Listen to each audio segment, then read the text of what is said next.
Monster Hunter is easy. Monster Hunter is also hard, depending on who you ask, and what game you're playing, and what quest you're doing, what your experience is, what gear you have, and a lot of other things.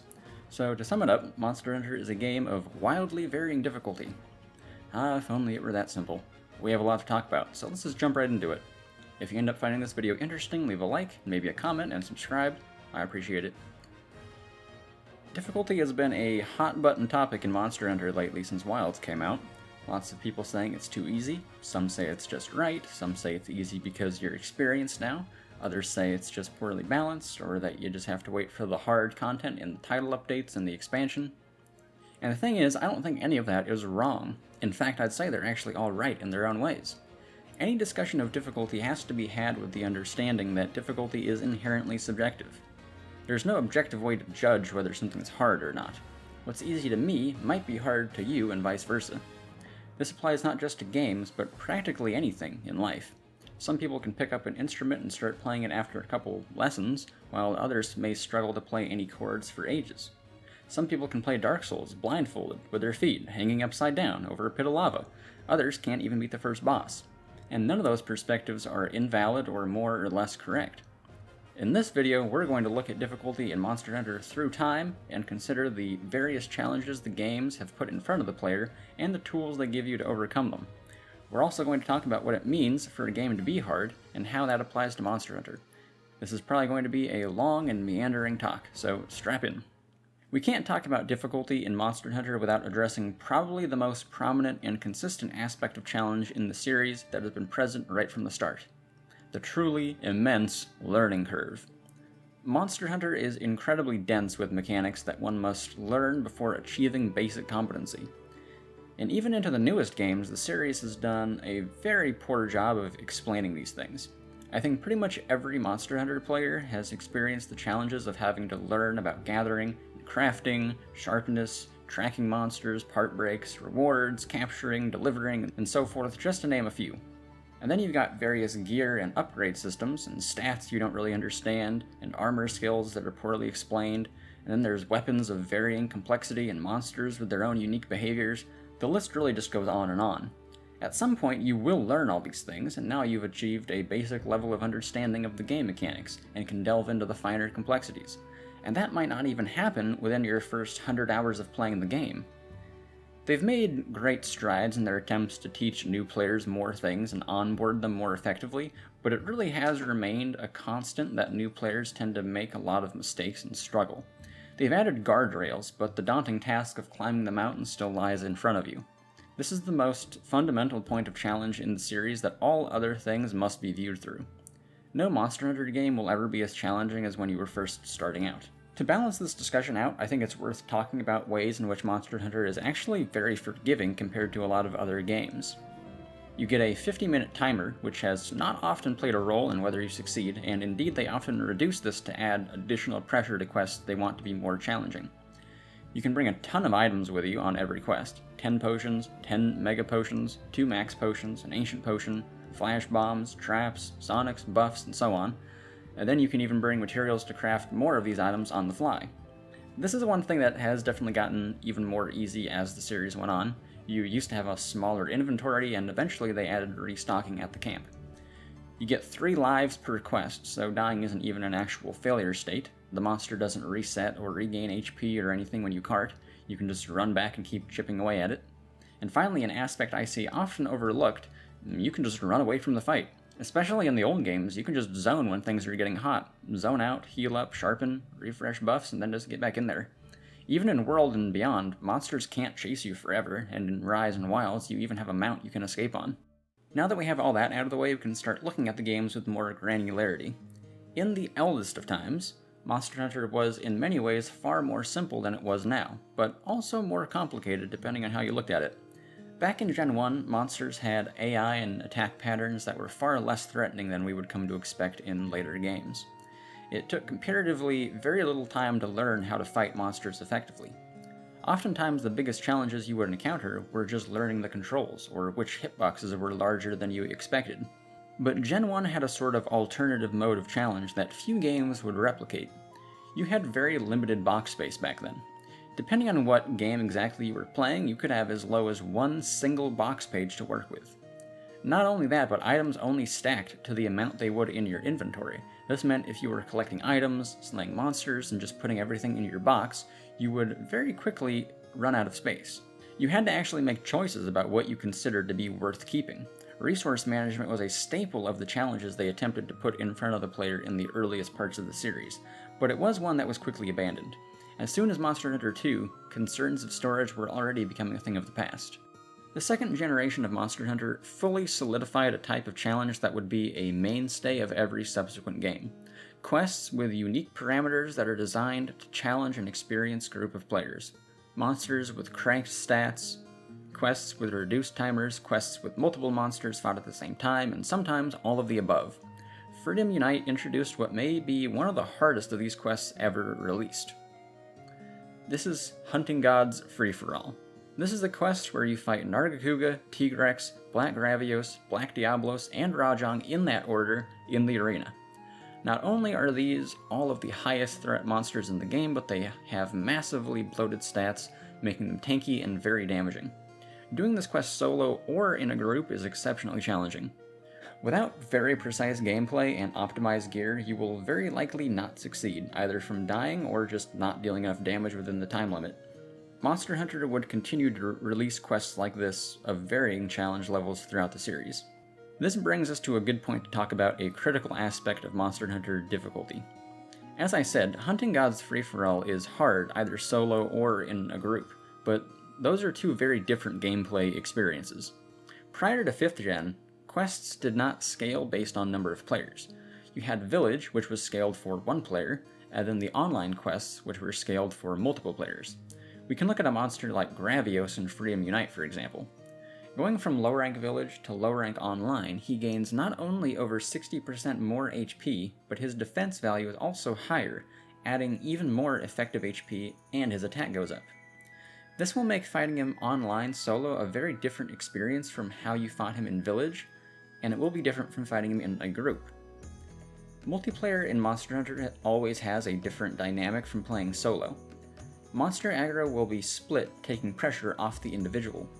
This gives you more time to heal or run away. More people means more opportunities for stuns and trips, and those downs on the monster allow for more free damage to be cashed in on. In 5th and 6th gen, monster stats will scale based on number of players, so when they want to make a quest challenging, they'll just scale it so it's hard either way. You can look at Iceborne Fatalis for an example of this. So when talking about difficulty in the series, I feel it's worth considering under what conditions is this challenging. Doing online quests solo, in the old games, isn't necessarily the intended experience. You're meant to do them with other people online. That's why they're scaled like that. So doing them solo is a self-imposed challenge, essentially, which I don't think you can really make a judgment of a game's difficulty off self-imposed challenges. You could play any of the games with no armor and low-rank weapons, and that would certainly make every game harder, but it would be dishonest to say the game is hard because of that. This is a good segue into a related topic. Monster Hunter actually gives you a ton of ways to make the game easier, and this is only more true as you get further into the series. Even as far back as Monster Hunter 1, you had things like flash bombs and traps to stop a monster in its tracks and give you free damage. Flash bombs actually used to be even more powerful here than they are later, with monsters basically just standing there for the duration of the flash.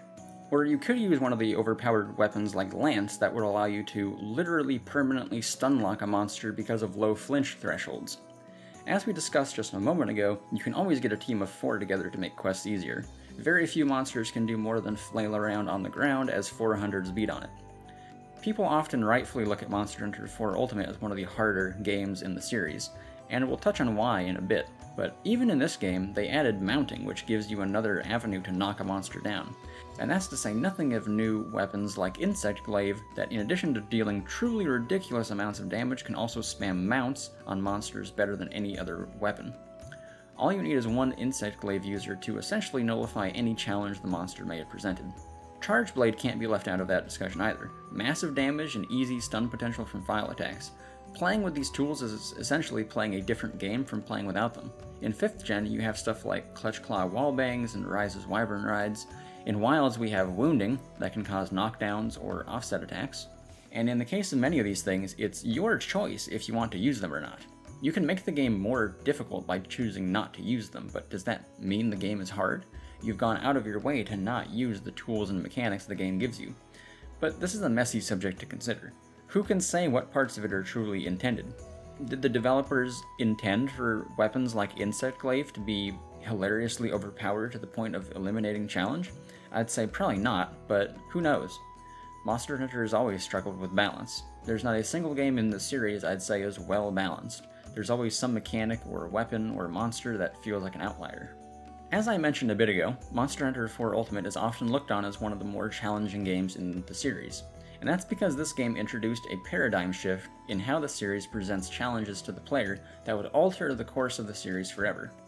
Often referred to as powered-up monsters, these are variations of existing monsters that have increased stats to varying degrees. In 4 Ultimate you have frenzied monsters, in World and Wilds there's tempered, GU had hyper, and Sunbreak had afflicted monsters. These states will modify the monsters in different ways. Most of these states increase not only the monster's damage, but also their speed, making them significantly more threatening. Tempered monsters in World and Wilds are a minor exception here because unlike every other powered-up monster, tempering does not change the monster's speed at all. Speed tends to play a very vital role in how hard a monster is. It's why G rank and Master rank have always used it as part of the step up into that part of the game. On top of the normal powered-up monsters, there's another type that goes beyond the level of a powered-up monster, that I guess you could call a super powered-up monster. These act as the true endgame threats. Apex in 4U, Arch-Tempered in World, Deviants in GU, and Risen Elder Dragons in Sunbreak. These generally act as whole new fights, rather than just being simple modifiers on existing monsters. This is the form in which the modern games in the series have chosen to present the bulk of their challenge, pushing it mostly to the endgame and leaving them as the final wall for dedicated players who want to grind out their endgame gear. While things like resource management have fallen out of fashion, the newer games have chosen to pressure players with more challenging monster battles. Wilds is interesting to note here as an odd one out. Wilds presents challenge in a slightly different way from the other games I just talked about, because while there are tempered monsters, which have increased damage, there's also the monster strength level, which is actually an additional modifier on top that changes not just damage, but HP and other values as well. And this is a very notable increase.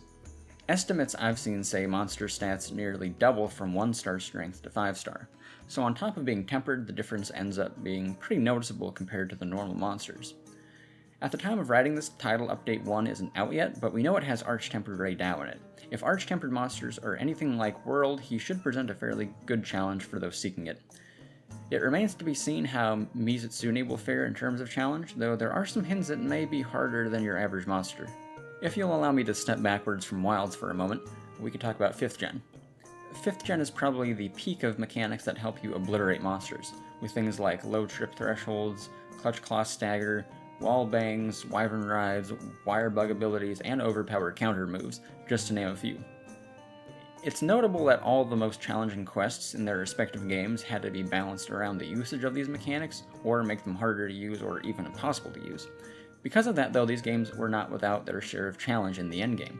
Iceborne specifically gave us Alatreon and Fatalis, quests that were so hard people even review-bombed the game over it, which is a little unfortunate. I would like to get philosophical one more time.